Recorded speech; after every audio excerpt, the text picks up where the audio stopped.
আমার বাসার নাম্বারে ফোন করার পর আমার মেয়ে ফোন ধরে তখন বলে যে আপনার বাবাকে গ্রেফতার করা হয়েছে।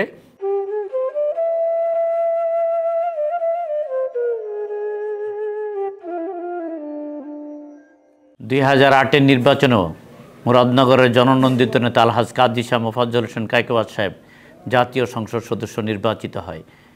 তার এই জনপ্রিয়তার কারণে ফ্যাসিস্ট হাসিনা 21শে আগস্টের গ্রেনেড হামলা মামলায় তাকে জড়িয়ে দেশ থেকে বাধ্য করে।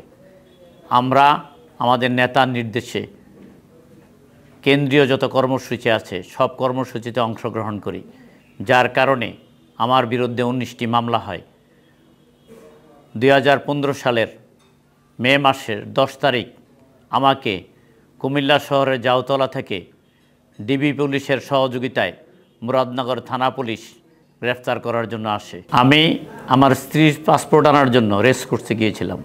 রেসকোর্স থেকে তৎকালীন জাউতলা গ্রামীণ ফোন অফিসের সামনে আসার পর আমাকে পুলিশ চতুর্দিক থেকে ঘেরাও করে ফেলে এবং আমাকে বলে যে আপনার নামে গ্রেফতারি পরোয়ানা আছে, আপনি আমাদের সাথে যেতে হবে। তখন আমি রিকশায় বসে থেকেই পুলিশদেরকে বলি আমার নামে কোনো মামলা নাই, আমি গত 15 দিন আগে 2 মাস জেল খেটে আমার সব মামলায় জামিন নিয়েছি, আমার বিরুদ্ধে কোনো মামলা নাই। তখন তারা বলে না, আপনার বিরুদ্ধে মামলা আছে, আপনাকে এখনই আমাদের সাথে যেতে হবে। আমি তাদেরকে বললাম আপনারা যে আমাকে গ্রেফতার করতে এসেছেন আমাকে গ্রেফতারি পরোয়ানা দেখান। কয় আমাদের সাথে কাগজ আছে, আপনাকে দেখাতে পারবো না। আমি কেন দেখাতে পারবেন না? তাহলে আপনারা ডাকাত। আমাদেরকে আপনি ডাকাত বলছেন? আমি অবশ্যই ডাকাত। আপনারা আমাদের অসংখ্য নেতাকর্মীদেরকে গ্রেফতার করে নিয়ে যান, সকালবেলা পরিবারের লোকজন গেলে আপনারা বলেন আমরা গ্রেফতার করি নাই। তাদেরকে কোথাও লাশ ফেলে, তাদের লাশ খালে বিলে পাওয়া যায়, নদীর ধারে পাওয়া যায়, রাস্তাঘাটে পড়ে থাকতে দেখা যায়। পরবর্তীতে আর কোনো প্রমাণ পাওয়া যায় না। আবার অনেক নেতাকর্মী আছে যাদেরকে আপনারা নিয়ে গিয়েছেন, গুম করা হয়েছে, তাদেরকে খুঁজে পাওয়া যাচ্ছে না। আপনারা যে পুলিশ, তার প্রমাণ কি? তখন সে বলে আমার এই আপনার পেছনে ডিবি পুলিশ আছে, আমরা মুরাদনগর থেকে এসেছি, আপনাকে অবশ্যই আমাদের সাথে যেতে হবে। আমি রিকশায় বসে থাকি, আমার এই তর্ক বিতর্ক দেখে আশেপাশের অসংখ্য লোক জমে যায়। তখন দারগা বাধ্য হয়ে আমাকে বলে যে আমি মুরাদনগরের দারগা মাহবুব, আমাকে মুরাদনগর থেকে পাঠানো হয়েছে আপনাকে গ্রেফতার করে নিয়ে যাওয়ার জন্য। আমাকে প্রমাণ কি? তখন সে আমাকে বলে যে আপনি মুরাদনগরের কাকে চিনেন? আমি বললাম আপনি কাকে চিনেন? আমি মুরাদনগরের মাহমুদ সাহেবকে চিনি। আমি মাহমুদ সাহেবকে আপনি ফোন করেন।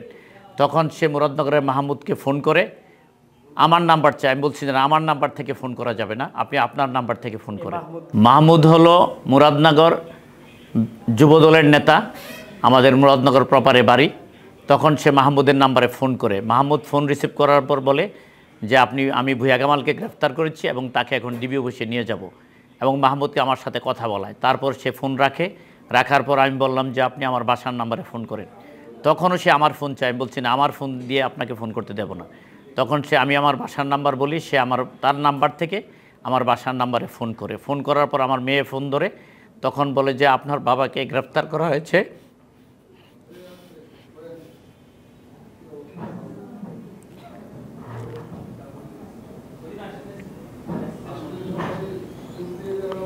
তাকে আমরা ডিবি অফিসে নিয়ে যাচ্ছি।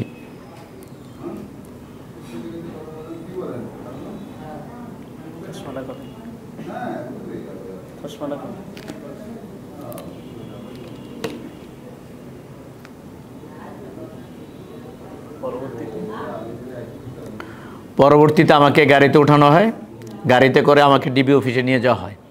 ডিবি অফিসে নিয়ে যাওয়ার পর বলে আপনাকে আমরা মুরাদনগরে নিয়ে যাব না, আপনাকে ডিবি অফিসে রেখে যাব।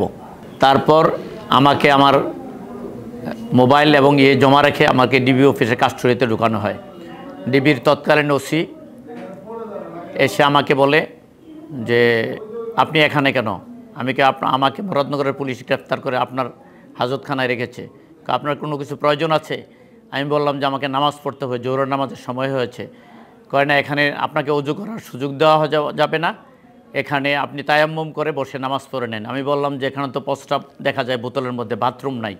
কয় এতে কিছু করার নেই, আপনার নামাজ পড়তে হলে আপনি এভাবে আপনাকে নামাজ পড়তে হবে, তবে আপনাকে এখানে রাখা হবে না, আপনাকে অন্য জায়গায় নিয়ে যাওয়া হবে। মুরাদনগরের থানা পুলিশ আসছে। কিছুক্ষণ পর আবার মুরাদনগরের থানা পুলিশ ফিরে আসে, এসে বলে আপনাকে এখানে রাখা যাবে না, আপনাকে দেবিদ্বারে নিয়ে যাওয়া হবে। এরপরে আমাকে এখান থেকে গাড়িতে উঠিয়ে দেবিদ্বারের পথে রওনা দেওয়া হয়। আপনার বাড়ি মুরাদনগর, কুমিল্লা থেকে ধরছে কিন্তু দেবিদ্বারে নিচ্ছে নাকি? যে আপনারা আমাকে দেবিদ্বারে নিয়ে যাচ্ছে। তখন তাকে বিভিন্ন ফোন থেকে ফোন দেওয়া হচ্ছে। সে বলছে যে না, আমরা গ্রেফতার করি নাই এবং আমাদের সাথে উনি নাই। তখন আমি ওনাদেরকে বললাম যে আপনারা তো মিথ্যা বলছেন। বলছে এটা উপরের নির্দেশ, আমাদের কিছু করার নাই। আমাকে ওনারা নিয়ে দেবিদ্বার থানায় যায়। আমি যখন দেবিদ্বার থানায় আমাকে নিয়ে যখন প্রবেশ করে, তখন দেবিদ্বার থানার পুরোপুরি পুলিশরা কর্ডন করে রাখে। আমাকে ভিতরে নিয়ে যায়। নিয়ে যাওয়ার পরে ওখানের সাব ইন্সপেক্টর আসে, আইসা আমাকে আমার মোবাইল চেক করে, মোবাইল টোবাইল সব কিছু চেক করে তারপরে আমাকে হাজতখানা নিয়ে যায়। নিয়ে যেয়ে ওখানে যে গার্ড ছিল, গার্ডকে বলে এই হাজতখানার সামনে কেউ আসতে পারবে না, আর আরও অতিরিক্ত 2 জন পুলিশ নিয়োগ করে যে থানায় যেন কেউ ঢুকতে না পারে। এরপরে আমার স্ত্রী কুমিল্লা থেকে যায়, যে দেবিদ্বার থানায় যায়। দেবিদ্বার থানায় যাওয়ার পরে তাদের কাউকে, আমার পরিবারের কাউকে থানায় ঢুকতে দেওয়া হয়নি। আমার পরিবারের লোকজনদেরকে বলতেছে যে এখানে আপনারা ঢুকতে পারবেন না, উপরের ফোন আছে, প্রধানমন্ত্রীর দপ্তর থেকে ফোন আছে, আপনাদেরকে ঢুকতে দেওয়া যাবে না, আপনারা এখানে থাকেন। ওসি এবং তৎকালীন ওসি আমাকে বলে যে আমাদের করার কিছু নাই, প্রধানমন্ত্রীর দপ্তরের ফোন, আপনাকে আমরা এখানে রেখেছি, আপনাকে হয়তো কিছুক্ষণের মধ্যে আবার এখান থেকেও নিয়ে যেতে পারে। রাত্র 10টার সময় কুমিল্লা থেকে একদল সাংবাদিক থানাতে যায়, যে ওসির সাথে সাক্ষাৎ করতে চায়। প্রথম ওরা কাউকেই থানাকে ঢুকতে দেয় নাই এবং সাংবাদিকদেরকে বলছে যে আপনারা ঢুকতে পারবেন না। তখন সাংবাদিকরা ওসির সাথে বাড়াবাড়ি করে ওসির রুমে ঢুকে বলে যে আপনার হাজতখানায় কামাল উদ্দিন ভূঁইয়া আছে, আপনারা আমরা তাকে দেখতে হবে এবং তার সাথে আমাদেরকে কথা বলতে হবে। ওসির সামনে দাঁড়িয়ে, ওসির থেকে অফিস রুম থেকে হাজতখানা দেখা যায়। আমি যখন বুঝলাম যে এখানে কিছু লোকের আনাগোনা হচ্ছে, তখন আমি হাজতখানার গ্রিলের কাছে আসি এবং সাংবাদিকরা ওটা ভিডিও করে নেয়। ভিডিও করে ওসির সাথে যখন কথা বলে, ওসি বলে যে না, উনি তো এখানে নাই। কয় না, আমাদের কাছে ভিডিও আছে, সে আপনাদের হাজতখানায় আছে। আমাকে মেরে ফেলার জন্য তৎকালীন এমপি ইউসুফ আবদুল্লাহ হারুন বারবার প্রধানমন্ত্রীর দপ্তর থেকে ওসিকে ফোন দিয়েছে এবং ওসি সাংবাদিকদেরকে প্রথম অবস্থায় ঢুকতেই দেয় নাই। কিন্তু যখন ওরা অত্যন্ত সুকৌশলে, সাংবাদিকদেরকে ধন্যবাদ, ওরা অত্যন্ত সুকৌশলে হাজতখানার ভিডিও করে নেয়। আমি যে হাজতখানায় আছি, আমিও সামনে দাঁড়িয়েছিলাম, এটা ওরা ওসিকে দেখায় যে আপনার হাজতখানায় কামাল উদ্দিন ভূঁইয়া আছে, আমাদেরকে কথা বলতে দিতে হবে। কায়কোবাদ সাহেব ঢাকা থেকে একদল সাংবাদিক পাঠায়। রাত্র 12টার সময় ওই সাংবাদিকরা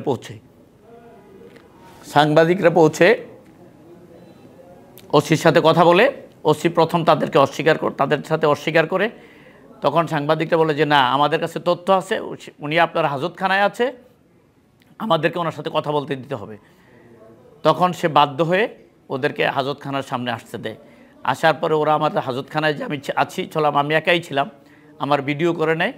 ভিডিও করার পরে তখন আমার পরিবারের লোকজন সাংবাদিকদের সাথে ওসির সাথে দেখা করে এবং বলে যে আমার ওয়াইফ বলে যে না, আমার স্বামীর সাথে দেখা করতে হবে। তখন ওসি বাধ্য হয়ে সাংবাদিকদের বাড়াবাড়ির কারণে আমার সাথে দেখা করতে দেয়। আমার ওয়াইফ আমার সাথে দেখা করে 2-3 মিনিট দাঁড়িয়েছিল, তারপর বলছে যে না, আপনি এখানে থাকতে পারবেন না। তখন আমার ওয়াইফ যে ডিউটি অফিসারের রুমে, ডিউটি অফিসারের সামনে বসে থাকে। পুলিশ অনেক চেষ্টা করেছে আমার ওয়াইফকে সরানোর জন্য, বলছে যে না, আমার স্বামী যতক্ষণে হাজতে আছে, আমি এই ডিউটি অফিসারের রুম থেকে যাব না। আমার স্ত্রী বসে থাকে। তখন এই ভিডিওগুলো থাকার কারণে এবং সাংবাদিকদের তৎপরতার কারণে ওসি বাধ্য হয় স্বীকার করতে, সাংবাদিকদের সাথে স্বীকারোক্তি দিতে যে সে আমাদের হাজতখানায় আছে। কিন্তু রাত্র 1টা পর্যন্ত কোনো মুরাদনগরের কোনো পুলিশ কর্মকর্তা, ডিবির কোনো পুলিশ কর্মকর্তা, দেবিদ্বারের পুলিশেরাও কেউ স্বীকার করে নেই যে আমাকে গ্রেফতার করা হয়েছে। ডিবিও অস্বীকার করেছে, মুরাদনগরের থানা পুলিশও অস্বীকার করেছে। মূলত আমাদেরকে গ্রেফতার করেছিল মুরাদনগরের দারগা মাহবুব, আর এটার কারিগর ছিল তৎকালীন ওসি মিজান, তার মাধ্যমে গ্রেফতার করেছিল। ডিবির ওসি মঞ্জুরুল আলম আমাকে বলছে যে আপনি তায়াম্মুম করে এখানে বসেই নামাজ পড়ে নেন, আপনাকে আমি হাজতের বাইরে নিতে পারবো না, আপনার বিরুদ্ধে উপরের নিষেধাজ্ঞা আছে, আপনাকে আমরা কোনো প্রকারের করতে পারবো না, সহযোগিতা করতে পারবো না। এটা ছিল আওয়ামী লীগের শাসনামল। এবং আমি কৃতজ্ঞতা জানাই আলহাজ কাজী শাহ মোফাজ্জল হোসেন কায়কোবাদ সাহেবকে। উনি সুদূর মালয়েশিয়ায় বসেও ঢাকা থেকে সাংবাদিক পাঠিয়েছেন, কুমিল্লা থেকে সাংবাদিক পাঠিয়েছেন, বিভিন্ন জায়গা থেকে তদবির করেছেন, যার কারণে ওনার এই তৎপরতার কারণেই আমাকে যেখানে যেখানে নিয়ে ওরা নড়াচড়া করেছে উনি তাৎক্ষণিক খবর সাংবাদিকদেরকে পৌঁছে দিয়েছেন ওনার মাধ্যমে। এই জন্য ওরা আমাকে গুম করতে পারে নাই। ফজরের নামাজ পর্যন্ত ডিউটি অফিসার রুমে বসা ছিল। যতক্ষণ আমাকে কুমিল্লা কোর্টে চালান দেওয়া না হয়, দিনের 11টায় আমাকে কুমিল্লা কোর্টে চালান দেওয়া হয়, তখন আমার স্ত্রী এই থানার হাজত থেকে ডিউটি অফিসারের রুম থেকে বের হয়ে এই গাড়ির পেছনে পেছনে কুমিল্লা শহরে আসে। এটা ছিল আওয়ামী লীগের শাসনামল। আওয়ামী লীগের এই অসংখ্য যন্ত্রণা। এই আওয়ামী লীগের সময় আমি 4 বার জেলে গিয়েছি। আমাকে এরপরে দীর্ঘ 3 বছর আমাকে আমার এই বাড়িঘর ছেড়ে, কুমিল্লা শহর ছেড়ে আমাকে থাকতে হয়েছে ডিবি পুলিশের যন্ত্রণায়। আমি আমার এই বাড়িঘরে এবং কুমিল্লাতে থাকতে পারি নাই। আমাদের অসংখ্য নেতাকর্মীও বাড়িঘরে থাকতে পারে নাই। এই ইউসুফ আবদুল্লাহ হারুন প্রত্যেকটা আমাদের 3 জন নেতাকর্মীকে হত্যা করেছে, আমাদের অসংখ্য নেতাকর্মীর হাত পা ভেঙে দিয়েছে, আমাদের প্রায় 5000 নেতাকর্মীদের নামে মিথ্যা মামলা দিয়েছে এবং অসংখ্য নেতাকর্মী কারাবরণ করেছে। এই ইউসুফ আবদুল্লাহ হারুনের ফাঁসি চাই। এই নরপিচাস মুরাদনগরকে একটা কারাগারে পরিণত করেছিল। এই নরপিচাস আলহাজ কাজী শাহ মোফাজ্জল হোসেন কায়কোবাদ সাহেবকে এই মিথ্যা মামলায় জড়িয়ে সাজার ব্যবস্থা করেছিল।